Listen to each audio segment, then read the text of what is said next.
What's up, guys? It's me here for the DVD Fiends, and today I will be talking about the 70s film Acting Out. And what this is a sexploitation documentary from 1973. Never mind this fucking cover, which looks like they just took a picture of a staff member at Trauma and photoshopped this wig on them to say, "Oh, look, we're 70s." But don't let the cover fool you. This is one of the things they're doing, like makeovers for like, well, did I just really say makeover? God damn. But they did a re-Photoshop of a bunch of covers for Trauma in like the last year, last year or two. So I really hope they do that for this because this is definitely one of the best Trauma films. It's a, like I said, it's a documentary from 1973. I can't speak. I can never speak in my videos. Why is that? But it's a documentary from 1973 following a group of filmmakers who wanted to fulfill a bunch of random people's sexual fantasies, and it opens up with them interviewing a bunch of people in the street, asking them, "What is your sexual fantasy?" And there's some that were just too bland, some that were they just couldn't cover with the budget, but they got a good like 15 of them in here. Yeah, they only have like 4 people listed on here, but don't worry, they're like 10 to 15, maybe even somewhere between 15 and 20. But it's interesting. It really shows you that your fantasy may not be everything you want it to be. But yeah. So this movie, I don't see much of any other purpose for this besides that.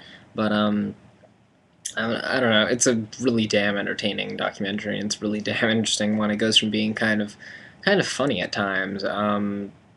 Like there's one guy, this guy Sterling, whose fantasy is to score with 5 rich girls while the fuck. Sorry, I slept like 10 minutes ago, but somewhere around there. But where was I? Anyway, he was a paper boy, and he was delivering papers, and his dream was that he wanted to score with 5 rich women who were at a mansion that he was delivering papers to, and he was a pretty funny guy. The girl who, Andrea, who wanted to get with an entire football um, team. Why did that take so long? Sorry, I'm really out of it right now. But who else was there?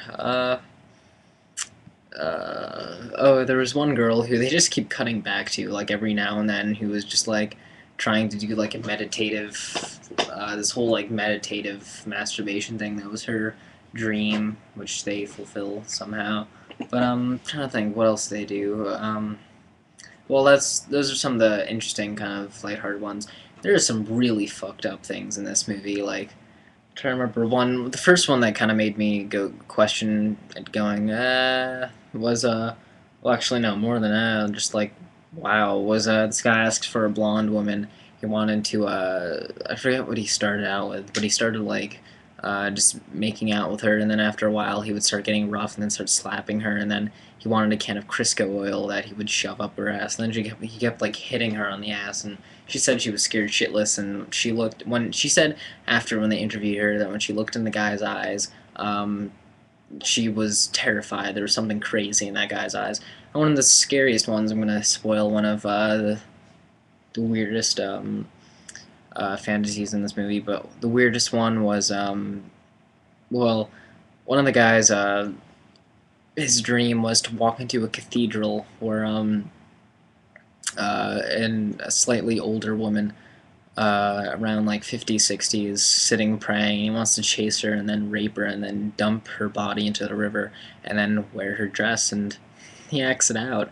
That's really creepy. But oh, I can tell you, one of the funniest ones in the funniest one in this whole thing, and I would love to see a documentary about this guy because he was just entertaining as hell. When they're like interviewing him, he's so energetic. He's like, "Well, what I want to do, I want to fuck myself." But uh, when you're listening to him, he's talking about how he thinks he is the perfect fuck, and they fulfill his fantasy by putting him in a hall of mirrors where he just like masturbates to himself, and oh my god, when he masturbates to himself, it is just so fucking hilarious. I wish I could post this on YouTube. I really wish I could, but I can't because it's basically footage of him just sitting there going, looking at his teeth like, oh my god. Um, he's I might as well just like reenact what's going on, but he's like looking in the mirror. He's just going like, I have perfect teeth. But yeah, well, this is a lot more comfortable than the chair. But yeah. So that's acting out. I'd actually recommend it if you're into really out of the ordinary documentaries and sexploitation documentaries. Anyway, check this movie out. I don't know. It's a lot better than watching this fucking review right here. Anyway, bye.